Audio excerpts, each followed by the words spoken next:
Hello friends. आज हम लोग जो टॉपिक पढ़ने जा रहे हैं, जो चैप्टर पढ़ने जा रहे हैं, उस चैप्टर का नाम है फ्रेंड्स सप्लाई।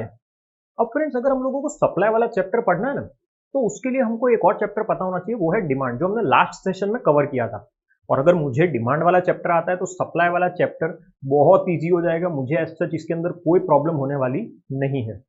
बट हमको ये चैप्टर समझने से पहले कुछ बेसिक बेसिक कॉन्सेप्ट्स, कुछ बेसिक टर्म्स के बारे में पता होना चाहिए फ्रेंड्स। जैसे सबसे पहले अगर मैं टर्म की बात करता हूँ तो फ्रेंड्स वो है प्रोडक्शन। अब फ्रेंड्स, प्रोडक्शन क्या होता है? तो प्रोडक्शन बहुत सिंपल चीज है। मैंने जो भी क्वांटिटी प्रोड्यूस की है, मैं जो भी क्वांटिटी प्रोड्यूस करता हूँ फैक्टर्स ऑफ प्रोडक्शन की मदद से।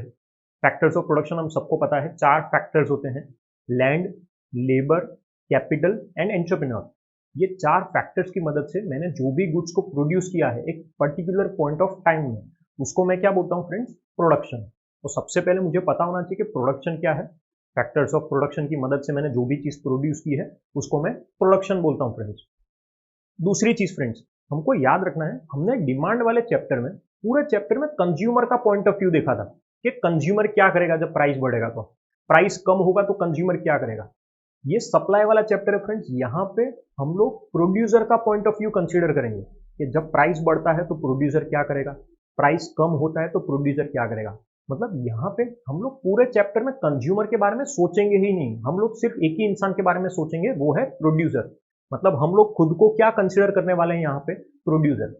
पहले मैं खुद को कंज्यूमर कंसीडर कर रहा था, अभी इस चैप्टर में मैं खुद को प्रोड्यूसर कंसीडर करने वाला हूँ फ्रेंड्स।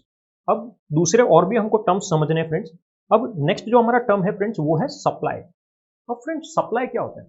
तो सप्लाई मतलब ऐसी क्वांटिटी जो मैं able and willing to sell हूं, मतलब मार्केट में मैं इतनी क्वांटिटी सेल करने के लिए तैयार हूं, उसको मैं क्या बोलूंगा फ्रेंड्स? सप्लाई। से फॉर एग्जांपल, किसी पर्टिकुलर प्रोडक्ट के मेरे पास 500 यूनिट्स पड़े हैं। 500 यूनिट्स मेरे पास है, नो डाउट, बट मैं मार्केट में सिर्फ 300 यूनिट्स ही सेल करना चाहता हूँ। I am able and willing to sell only 300 units of the product. तो वो 300 यूनिट्स क्या हो गया फ्रेंड्स? सप्लाई। कि एक पर्टिकुलर पॉइंट ऑफ टाइम में मैं जो भी क्वांटिटी एबल और विलिंग हूं, उस चीज को मैं क्या बोलता हूं फ्रेंड्स? सप्लाई बोलता हूं। तो हमको उस चीज का क्या करना है, ध्यान रखना है फ्रेंड्स। जितना स्टॉक मेरे पास पड़ा है, जितना सामान मेरे पास पड़ा है, वो सब कुछ सप्लाई नहीं होता। मैं मार्केट में जितना एबल और विलिंग हूं सेल करने के लिए, सिर्फ उसी को मैं क्या कर सकता हूं फ्रेंड्स? सप्लाई कंसिडर कर सकता हूं। नेक्स्ट एक और हमारा जो टर्म है फ्रेंड्स वो है स्टॉक। मैंने अभी अभी जस्ट बताया कि मेरे पास जो भी क्वांटिटी अवेलेबल है, जो मैं मार्केट में ऑफर कर सकता हूं सेल करने के लिए, कि भाई मेरे पास 500 यूनिट पड़े, मैं ये 500 यूनिट सेल कर सकता हूं मार्केट में, तो वो क्या है फ्रेंड्स? स्टॉक है। और एक चीज हमेशा याद रखना फ्रेंड्स, स्टॉक अलग चीज है, सप्लाई अलग चीज है। दोनों में डिफरेंस है। स्टॉक मतलब जो क्वांटिटी मेरे पास है, सप्लाई मतलब उस पर्टिकुलर क्वांटिटी में से मैं कितनी क्वांटिटी मार्केट में सेल करने के लिए तैयार हूं फ्रेंड्स, उसको हम लोग क्या बोलेंगे? सप्लाई बोलेंगे। So there is a difference between stock and supply. जब हम लोग सप्लाई की बात करते हैं friends, तो कुछ इंपॉर्टेंट पॉइंट्स हैं जो हमको पता होना चाहिए सप्लाई से रिलेटेड। जैसे कि हमारा फर्स्ट पॉइंट है विलिंगनेस टू सेल। अब जब मैं विलिंगनेस टू सेल की बात करता हूँ फ्रेंड्स, मैंने पहले ही बोला, मीनिंग में बहुत क्लियर कर दिया था कि विलिंगनेस होनी चाहिए कि मुझे ये प्रोडक्ट क्या करना है, मार्केट में सेल करना है। मैं अगर मार्केट में उस पर्टिकुलर प्रोडक्ट को सेल करने के लिए तैयार हूं, तो ही मैं उसको क्या बोलूंगा? विलिंगनेस बोलूंगा, सप्लाई बोलूंगा। Goods available with the producer is not a supply. Willingness must be there. मेरे पास 500 यूनिट है, ठीक है, बट क्या उस 500 यूनिट को मैं सप्लाई बोल दूंगा? नहीं। जब तक मेरी विलिंगनेस नहीं है, तब तक उसको सप्लाई बोलना पॉसिबल नहीं है फ्रेंड्स। दूसरी condition friends, ability to sell. मेरी एबिलिटी भी होनी चाहिए। अगर मेरी एबिलिटी नहीं है तो फिर भी मैं उसको सप्लाई नहीं बोल सकता। यहाँ पे हम लोगों को एक एग्जाम्पल दिया है। If the trader of the oil sells 100 packets, desires to sell 100 packets of oil, when while she or he has an available stock of only 500 packets. मैं चाहता हूं कि मैं 100 यूनिट 1000 यूनिट सेल करूं, बट मेरे पास available कितना है? सिर्फ 500 यूनिट्स ही अवेलेबल है। तो मेरी एबिलिटी कितनी हुई? सिर्फ 500। भले ही मेरा डिजायर कितने का था? 1000 यूनिट्स का था, बट एबिलिटी होना भी बहुत जरूरी है। सो फ्रेंड्स, हमको याद रखना है कि एबिलिटी एंड विलिंगनेस दोनों चीजें होनी चाहिए, तब जाके मैं उस पर्टिकुलर चीज को क्या बोल सकता हूँ फ्रेंड्स? सप्लाई बोल सकता हूँ। ability and willingness to sell the product at a particular point of time and at a particular price friends। अब फ्रेंड्स हम लोग और भी डिफरेंसेस पढ़ेंगे, difference between stock and supply. एक एग्जांपल के साथ क्लियर करता हूं फ्रेंड्स। स्टॉक तो हमने पहले भी देखा था, मेरे पास जो क्वांटिटी अवेलेबल है जो मैं मार्केट में सेल कर सकता हूं उसको मैं स्टॉक बोलता हूं। मेरे पास जो स्टॉक है उसमें से मैं जो भी एबल और विलिंग हूं मार्केट में सेल करने के लिए उसको मैं सप्लाई बोलता हूं फ्रेंड्स। अब फ्रेंड्स मेरे पास जितना स्टॉक है मैं पूरा का पूरा स्टॉक मार्केट में सेल करना चाहता हूं, मतलब 500 यूनिट्स है और मार्केट में भी मैं पूरे 500 यूनिट सेल करना चाहता हूं, एबिलिटी भी है और विलिंगनेस भी है। तो इस केस में फ्रेंड्स हमारा स्टॉक और हमारा सप्लाई दोनों क्या हो जाएगा, इक्वल हो जाएगा, क्योंकि मेरे पास 500 यूनिट्स है और मैं पूरे 500 यूनिट सेल करना चाहता हूं। बट फ्रेंड्स अगर मेरे पास 500 यूनिट्स है और मैं सिर्फ 300 यूनिट सेल करना चाहता हूं, तो 500 यूनिट्स अलग चीज हो गई, 300 यूनिट्स अलग चीज है। वो 300 यूनिट्स को क्या बोलूंगा फ्रेंड्स, सप्लाई बोलूंगा मैं। क्यों? क्योंकि 500 में से मैं सिर्फ 300 यूनिट ही मार्केट में क्या करना चाहता हूं फ्रेंड्स, सेल करना चाहता हूं। सो हमको उस चीज का ध्यान रखना है कि स्टॉक और सप्लाई में डिफरेंस है, हम कभी भी इन दोनों को साथ साथ में यूज नहीं कर सकते। डिस्टिंक्शन जो डिफरेंस बिटवीन है दोनों का वो बहुत ही क्लियर होना चाहिए फ्रेंड्स। अब फ्रेंड्स हम लोगों ने फैक्टर्स पढ़े थे, डिमांड वाले चैप्टर में कुछ फैक्टर्स थे, कैसे फैक्टर्स या डिटर्मिनेंट्स है जो हमारे डिमांड को इफेक्ट करते हैं। यहां पे भी सेम है, हम लोग डिटर्मिनेंट्स पढ़ेंगे, मतलब फैक्टर्स पढ़ेंगे। कौन से फैक्टर्स जो मेरे सप्लाई को इफेक्ट कर सके, जो सप्लाई को इफेक्ट कर सके, ऐसे फैक्टर्स है। हमने देखा था कि हम लोगों ने पहले भी क्या किया था, फैक्टर्स को दो पार्ट में डिवाइड कर दिया था, price and other than price. यहां पे भी मैं सेम टू सेम चीज फॉलो करूंगा फ्रेंड्स। देखो फ्रेंड्स हम लोग नोटिस करें तो डिमांड वाले चैप्टर में जो चीजें थी सेम टू सेम वैसे ही यहाँ पे चीजें फॉलो हो रही है। फैक्टर्स भी है, फैक्टर्स को भी दो पार्ट में डिवाइड कर रहा हूँ, price and other than price. जब मैं प्राइस की बात करता हूँ, first point friends, price of the commodity.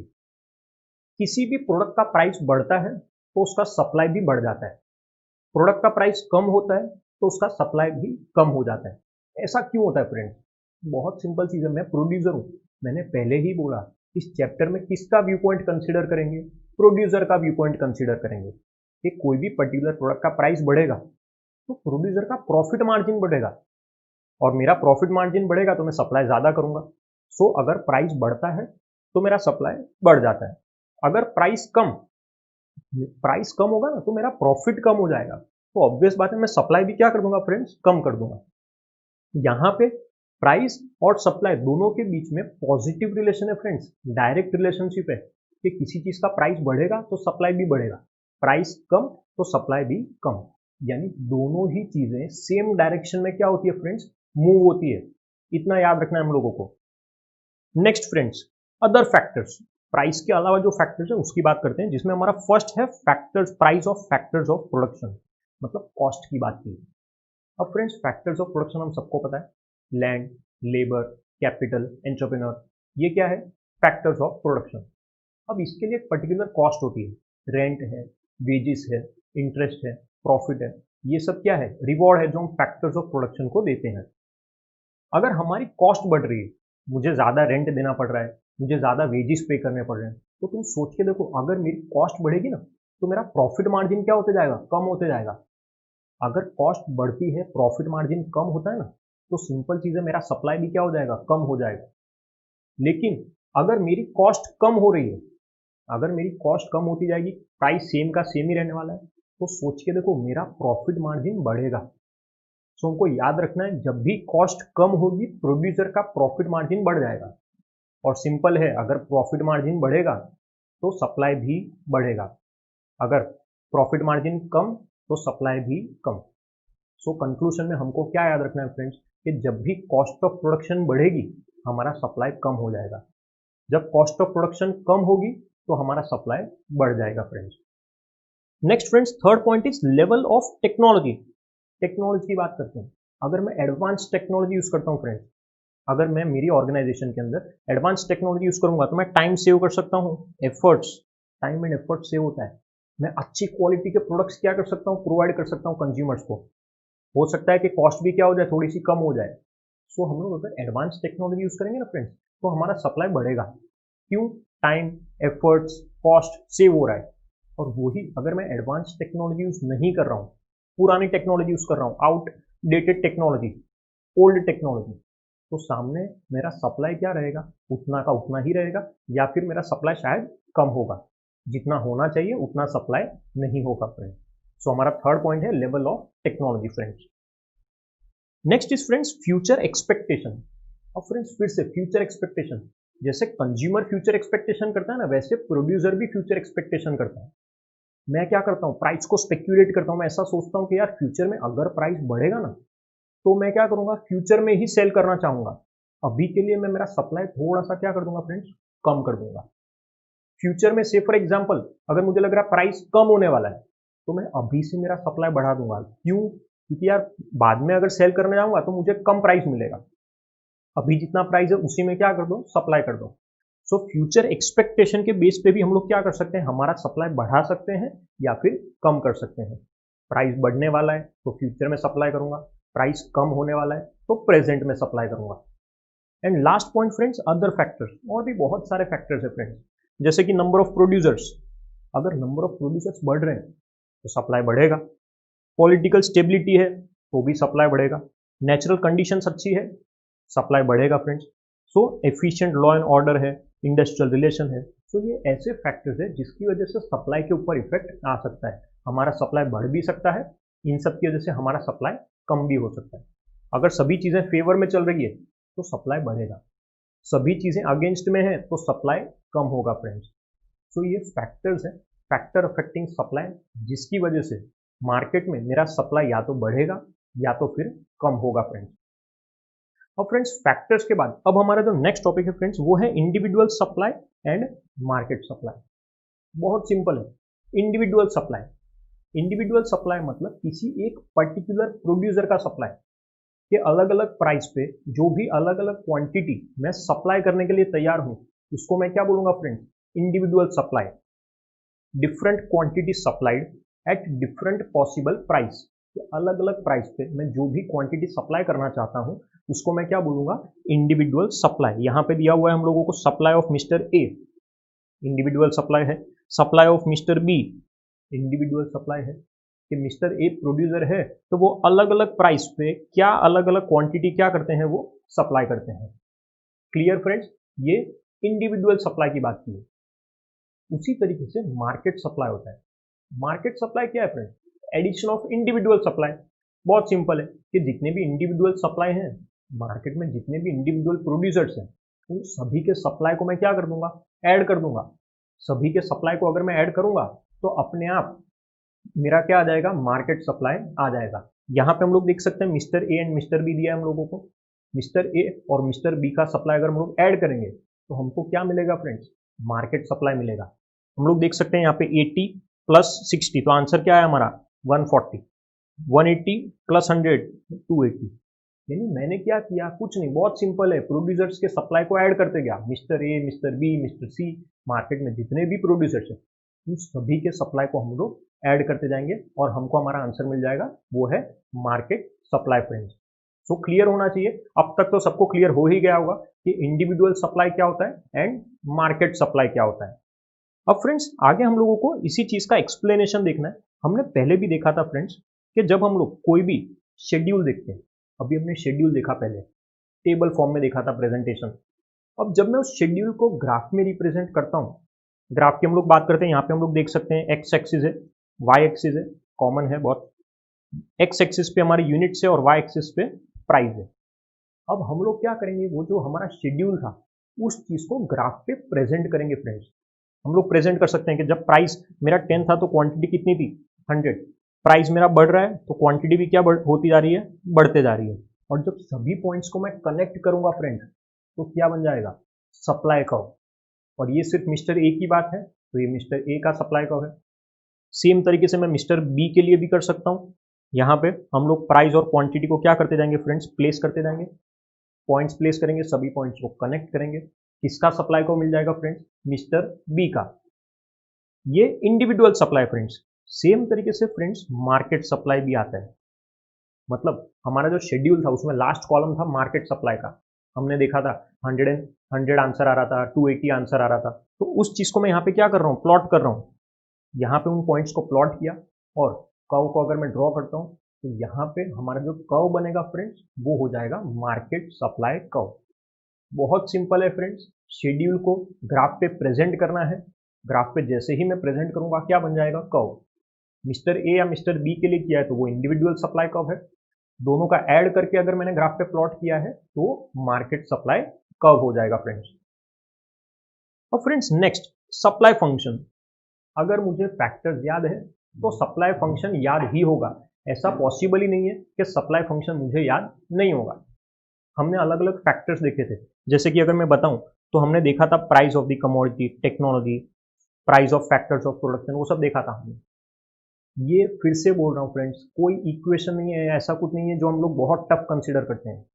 Supply function friends क्या होता है, simple, relationship between supply and it's determinants, मतलब फैक्टर्स। सप्लाई और उसके फैक्टर्स के बीच में जो भी रिलेशनशिप है उसको फ्रेंड्स हम लोग क्या बोलेंगे, सप्लाई फंक्शन बोलेंगे।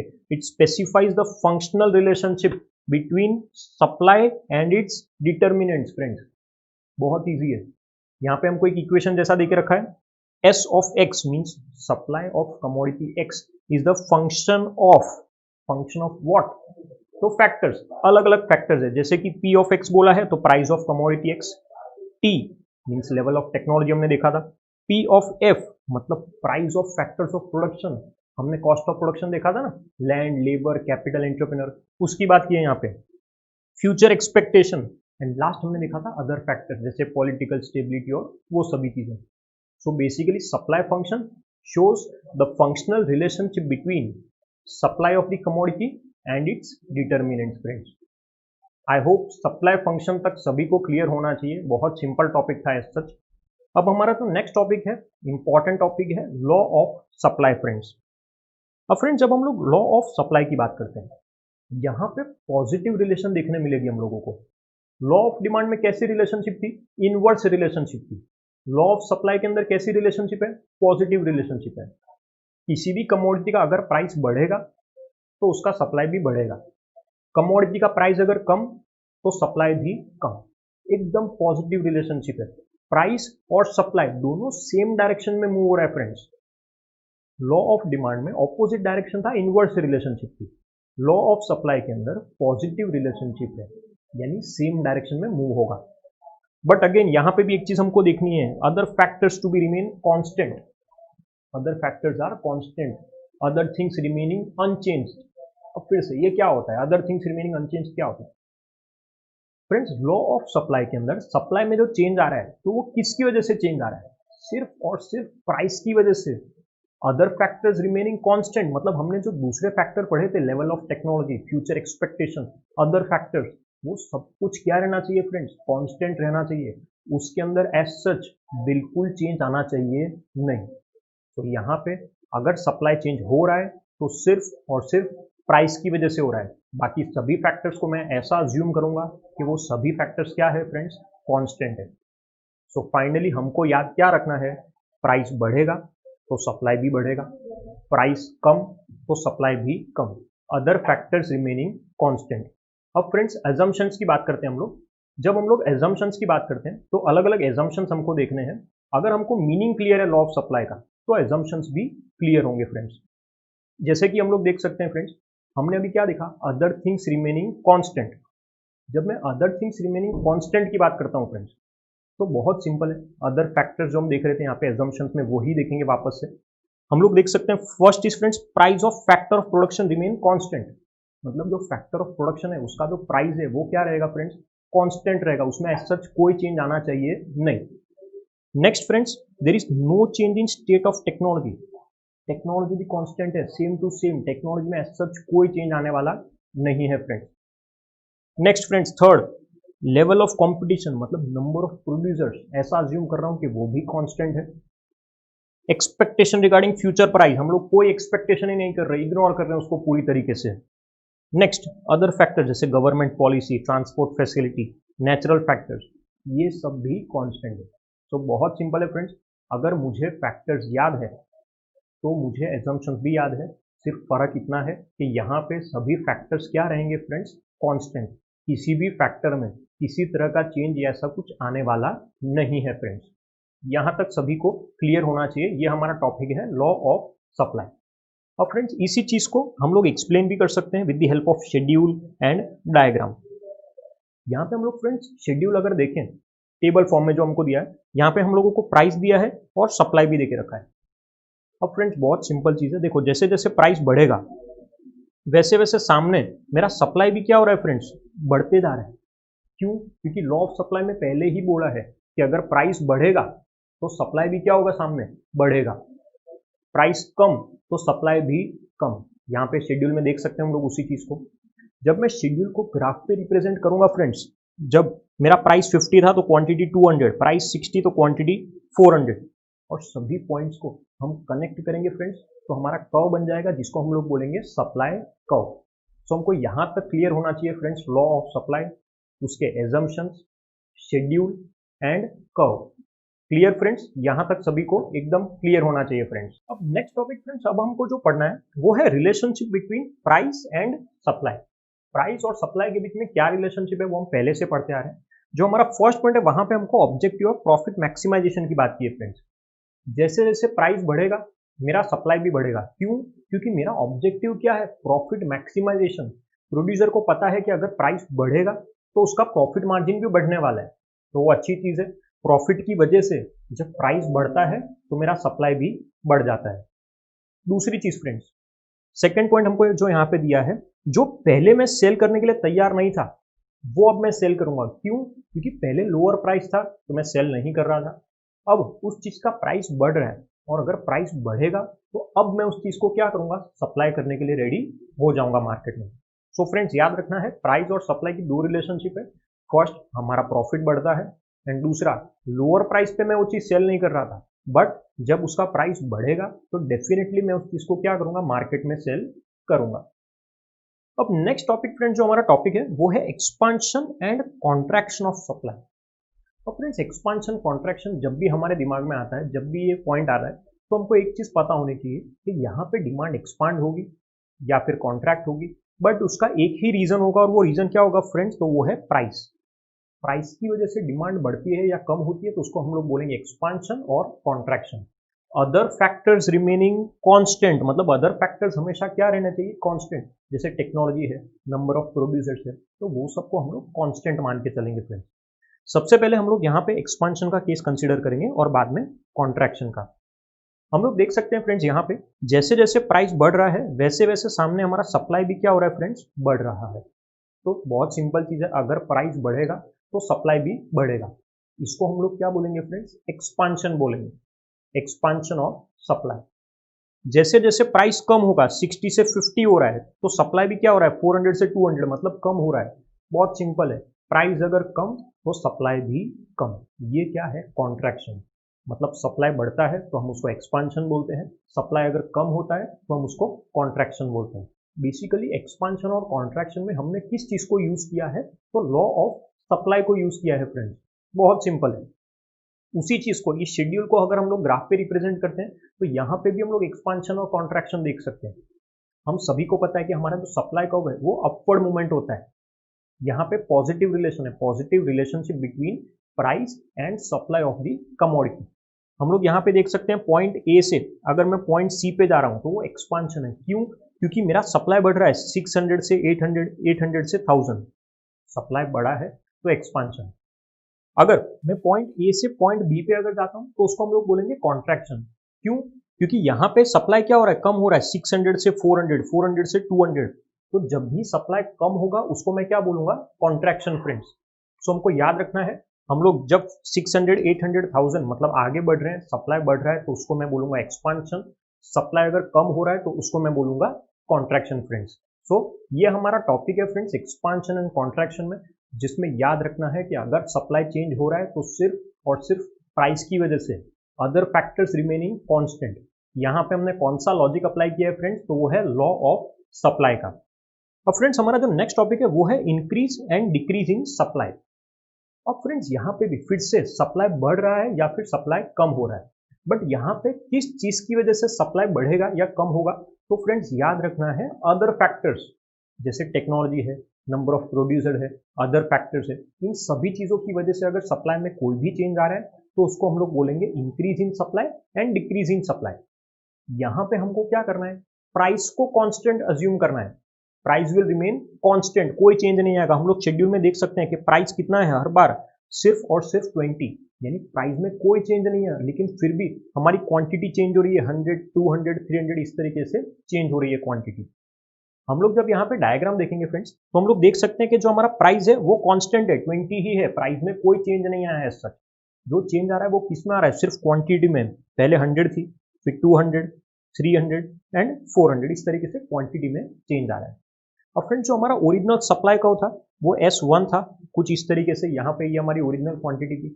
अब अगर सपोज करो मैं ऐसा बोलूँ कि सप्लाई बढ़ रहा है, सप्लाई अगर बढ़ रहा है, सप्लाई 300 से 400 हो रहा है, तो यहाँ पे क्वांटिटी इंक्रीज हो रही है फ्रेंड्स। प्राइस क्या है, अभी भी कांस्टेंट है, प्राइस के अंदर कोई चेंज आया नहीं है।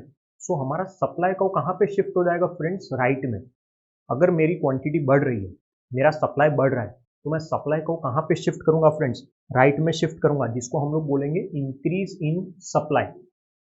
सेम तरीके से अगर मेरी क्वांटिटी कम हो रही है, अगर क्वांटिटी 300 से 200 हो रही है, 200 से 100 हो रही है, मेरा सप्लाई को कहाँ पे शिफ्ट हो जाएगा फ्रेंड्स, लेफ्ट में शिफ्ट हो जाएगा, जिसको हम लोग क्या बोलेंगे, डिक्रीज इन सप्लाई। मतलब सप्लाई क्या हो रहा है, कम हो रहा है, leftward shift. Increase in supply है तो rightward shift, decrease in supply है तो लेफ्टवर्ड शिफ्ट फ्रेंड्स। सो ये हमारा टॉपिक है increase in supply and decrease in supply. अब फ्रेंड्स नेक्स्ट हमारा जो टॉपिक है वो है exceptions to the law of supply. मतलब ये ऐसा टॉपिक है, ये ऐसे पॉइंट्स है जहां पे मैं लॉ ऑफ सप्लाई को यूज नहीं कर सकता बिल्कुल भी। रिपीट कर रहा हूं, यहाँ पे हम इन केसेस में, इन सिचुएशन में हम लोग लॉ ऑफ सप्लाई को यूज नहीं कर सकते। जो सबसे फर्स्ट पॉइंट हमको दिया है फ्रेंड्स, वो दिया है रेयर गुड्स। अब फ्रेंड्स रेयर गुड्स, जैसे कि अगर मैं बात करता हूँ एंशिएंट कॉइन्स की या एंशिएंट आइडल्स की, ऐसी कोई चीज़ों की अगर हम लोग बात करते हैं, तो फ्रेंड्स ये रेयर गुड्स है, बहुत रेयरली अवेलेबल है मार्केट में। अगर इसका प्राइस बढ़ भी रहा है ना, तो फ्रेंड्स इसका सप्लाई बढ़ाना पॉसिबल नहीं है। इसका प्रोडक्शन पहले भी उतना ही था और अभी भी उतना का उतना ही है, प्रोडक्शन बढ़ेगा नहीं इस चीज़ का। सो यहाँ पे लॉ ऑफ सप्लाई को हम लोग यूज नहीं कर सकते एंशिएंट कॉइन्स और वो सब के केस में। सो रेयर गुड्स के केस में फ्रेंड्स याद रखना है कि हम लोग कभी भी लॉ ऑफ सप्लाई को यूज नहीं कर सकते। यहाँ पे ऐसा नहीं होगा कि अगर इसका प्राइस बढ़ रहा है तो इसका सप्लाई भी बढ़ रहा है। इसका सप्लाई पहले भी उतना ही था और अभी भी उसका सप्लाई उतना ही है फ्रेंड्स। नेक्स्ट हमारा जो पॉइंट है वो है पेरिशेबल गुड्स। पेरिशेबल गुड्स के केस में भी हम लोग लॉ ऑफ सप्लाई को यूज नहीं कर सकते फ्रेंड्स। पेरिशेबल गुड्स क्या होता है, जो जल्दी खराब हो जाते हैं बेसिकली। जैसे अगर मैं बात करता हूँ मिल्क है, मिल्क प्रोडक्ट्स है, वेजिटेबल्स है, ये सब पेरिशेबल गुड्स है। पेरिशेबल गुड्स के केस में भी हम लोग लॉ ऑफ सप्लाई को यूज नहीं कर पाएंगे। क्यों, जल्दी खराब हो जाते हैं। मैं वेट नहीं कर सकता कि यार प्राइस बढ़ेगा ना तब मैं इसको मार्केट में सेल करूंगा। हाँ, आज के टाइम में कोल्ड स्टोरेज फैसिलिटी सब अवेलेबल है, हम उसमें स्टोर कर सकते हैं, बट वो पॉइंट फ्रेंड्स आज भी क्या है, डिबेटेबल है। सो उस चीज को हम लोग कंसिडर नहीं करते। जनरल एग्जाम्पल हम लोग कंसिडर करेंगे कि अगर पेरिशेबल गुड्स है तो वहां पे भी हम लोग लॉ ऑफ सप्लाई को यूज नहीं कर पाएंगे फ्रेंड्स। सो एक्सेप्शन में दो पॉइंट याद रखने हैं, वो है rare goods and perishable goods. अब फ्रेंड्स नेक्स्ट हमारा जो टॉपिक है वो है प्राइस डिटर्मिनेशन। प्राइस को कैसे डिटरमाइन किया जाता है। अब हम लोगों को याद रखना है कि प्राइस को अगर डिटरमाइन करना है तो उसके लिए हम लोग दो चीज की मदद लेंगे, वो है demand and supply. Demand and supply की मदद से हम लोग क्या कर सकते हैं फ्रेंड्स, प्राइस को डिटरमाइन कर सकते हैं। हम लोग अच्छे से जानते हैं कि जो हमारा डिमांड कर्व है वो डाउनवर्ड स्लोपिंग होता है, हमारा जो सप्लाई कर्व है वो अपवर्ड स्लोपिंग होता है। बेसिकली जहां भी हमारा डिमांड और सप्लाई इंटरसेक्ट करेगा फ्रेंड्स, वहां पे क्या आ जाएगा, हमारा प्राइस, जिसको हम लोग बोलते हैं इक्विलिब्रियम प्राइस। हमको याद रखना है फ्रेंड्स, इक्विलिब्रियम क्या होता है। इक्विलिब्रियम मतलब ऐसा पॉइंट जहां पे कोई भी दो कर्व एक दूसरे को इंटरसेक्ट करते हैं। यहाँ पे हमारे केस में जहां भी डिमांड और सप्लाई को एक दूसरे को इंटरसेक्ट करेंगे, वहां पे हम उसको क्या बोलेंगे, इक्विलिब्रियम पॉइंट बोलेंगे। मतलब वही हमारा प्राइस होगा मार्केट में। सो इस प्राइस पे हम लोग क्या कर सकते हैं, पर्टिकुलर प्रोडक्ट को सेल कर सकते हैं, क्योंकि यही हमारा प्राइस है, which is determined with the help of demand curve and supply curve.